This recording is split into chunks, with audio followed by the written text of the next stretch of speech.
Hello and welcome. Cheers.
So you join me again at the fireside.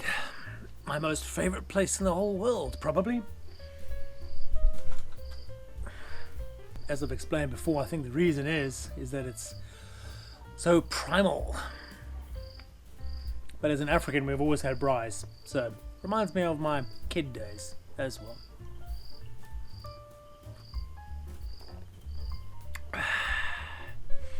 This is not coffee, this is some of our best cheap South African wine. Robertson's semi-sweet. And a klein doos, a small box. Today I want to discuss some of the, not mistakes, but things that I've realized are now wrong for me. But smoky that side. I think on the whole, out of 10 points, I'm about 7 out of 10 happy in terms of what I've done. And I stayed in town, and you'd ask me the same question, the answer would have been about 3 points out of 10. So a dramatic improvement, but of course still further to go. But yeah, this experience is always going to be a live and learn experience. Mistakes. The most fundamental is the very first thing I bought, the container. And the reason why I say that buying a container for off-grid living was a mistake is that being steel, to work with it, to cut and to weld, and the parts you're welding in are going to be steel as well, takes a lot of energy. So yes, most of us understand the reason why people use shipping containers is because they can't be recycled easily. So they typically are just dumped. And while making a home out of one solves a problem, I think it is not our problem to solve. Aluminium shipping containers exist and can be made and can be way more easily recyclable. Out of interest, aluminium takes more energy to get out of the ore, but once it has been extracted from the rock, it takes a lot less energy to recycle. It has a lower melting point than steel. And yes, sure, once I have converted it and it's complete, then the house is here to stay for as long as a conventional house, I guess. The Corten steel doesn't rust as easily as normal steel, so it's bound to be here for a good 50 to 100 years, maybe more. The problem is that me as the individual doing the conversion off grid, I need to ensure that I have a generator big enough to power a welder. I need to have said welder.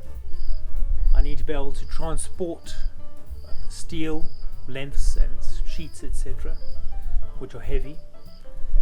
I need to be able to carry and maneuver heavy steel around. Steel panels and steel I-beams and that kind of thing into position.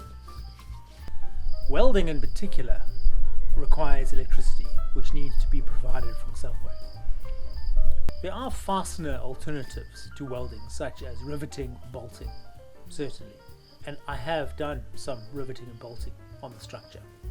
My only concern, and I think any structural engineer's concern, would be when the house is then moved, how will those fasteners and bolts be able to resist the twisting force and even the force of the container on the back of the truck in motion on the way to its new destination?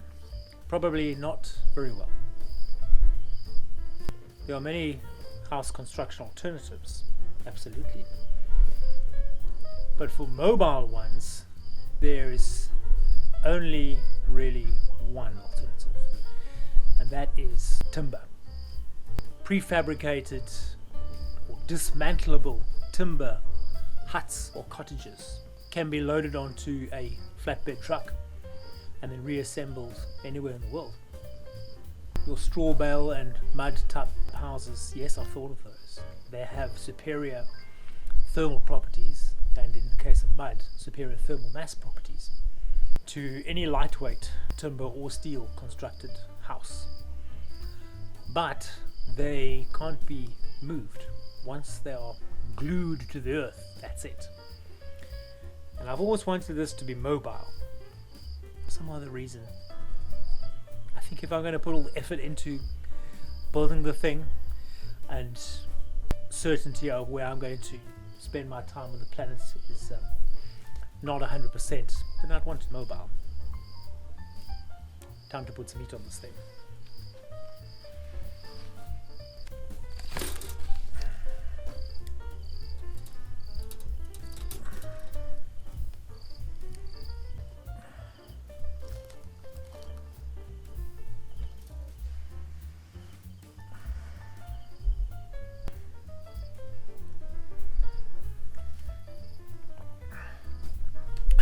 The second mistake is it's too big.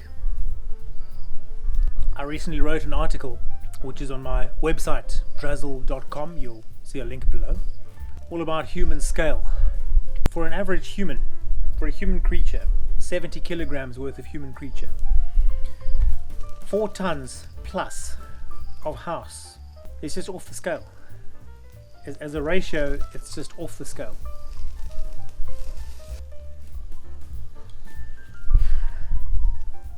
We have in this country, not far away, not on a different continent, hundreds of kilometers only away from where I'm sitting right now. Not that there are many left practicing their old ways, but nonetheless, there are sand Bushman people who are the same as myself, in fact even less, 50 to 60 kilograms worth of human creature on this planet. And they go everywhere with their houses on their backs. There's no way that anybody needs 4 tons plus, let alone the 100 tons plus that I had in town. So I would have got caravan sized plus a workshop, say. Mistake number 3 was going for such an advanced security system. In 2 years I was broken into 3 times. One time quite badly. The reason why I'm not calling this a mistake is because at the time it made sense to me to go for a high-tech electronic security system which cost 20,000 Rand. And while it doesn't cost much to run, ultimately I will have to replace it. And of course there is the concern if it does fail, in terms of anxiety if I am away.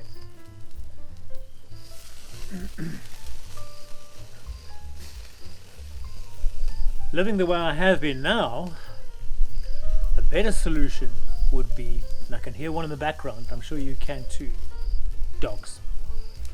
We have always had dogs, but our dogs have always been a little pampered.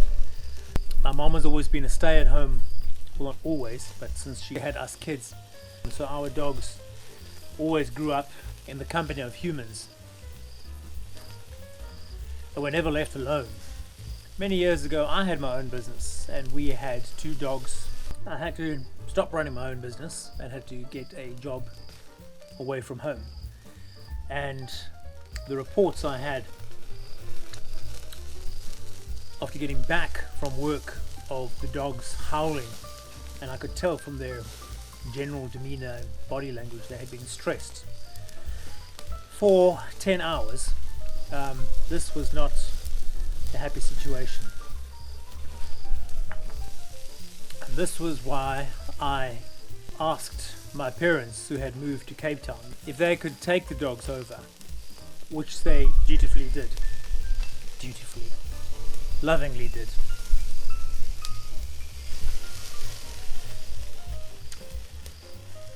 That thought has stuck with me though, and so I've been very reluctant to get dogs. However, having lost my job and started the internet career, and having made the statement to myself that I'll never go back to an office, the prospect of getting dogs again is a very viable one.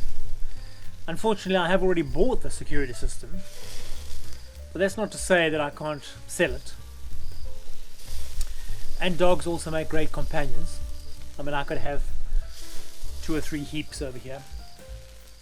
And also, like rescuing an orphaned shipping container, rescuing orphaned dogs is also a vitally important aspect to being a good, caring human on this planet. The 4th mistake, and this one actually is a mistake, the insulation. Plain polystyrene in a steel box is not enough. To be honest with you, I haven't done full research in terms of why it is not working as well as I expected, but I suspect it has to do with shortwave radiation, which comes straight through the steel and straight through the 150 millimeters of polystyrene and into the cabin below and heats up the air. I don't know how it's going to perform in winter. I suspect a fair bit better, where we haven't got the problems of sunshine, where it's simply performing a thermal function. I'm not going to do anything until I can afford to do anything, but at this moment in time, under the African sun, this solution is insufficient.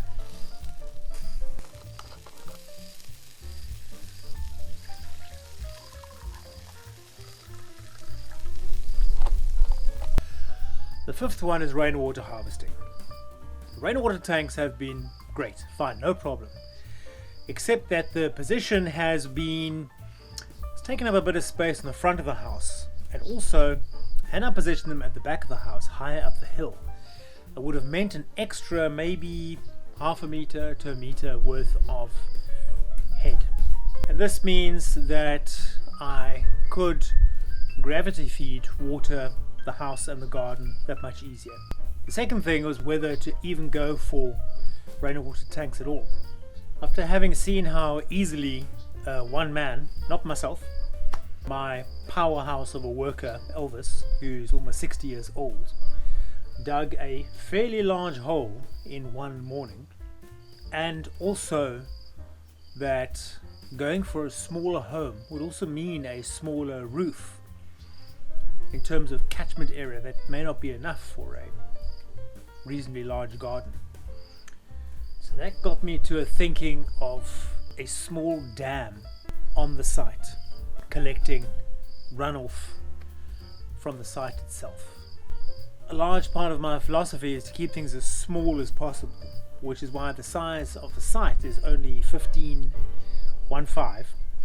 by 15 meters, 225 square meters of site. And that is for everything, for vehicles, for house, for garden, water collection. So those are the 5 fundamental mistakes and or things that I would do differently next time. There may well be a next time. I can sell things and rebuild things. But of course there are plenty of positives. And that will be in next week's video. Join me then.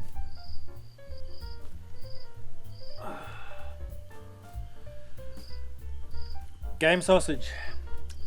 Because from what I've researched, we humans do need some animal protein. But at least this warthog was a happy boy for all its life. No fences. Well, within reason.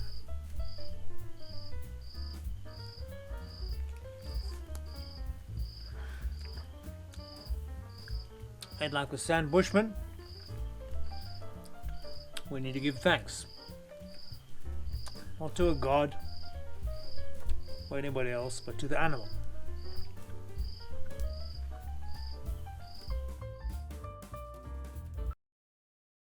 Thank you so much for watching. I have a favor to ask of you. If you can think of anything that I haven't covered, please let me know in the comments below, and I shall fix that little problem with a video dedicated to you. To watch a new video, click here. To watch a playlist, click right here. If you think you'll enjoy watching videos about my alternative lifestyle, and I think you will, hit that subscribe button. I also have a comedy channel which I think you'll enjoy. For that you can click up here. Please like or don't like. I upload a new video every Wednesday.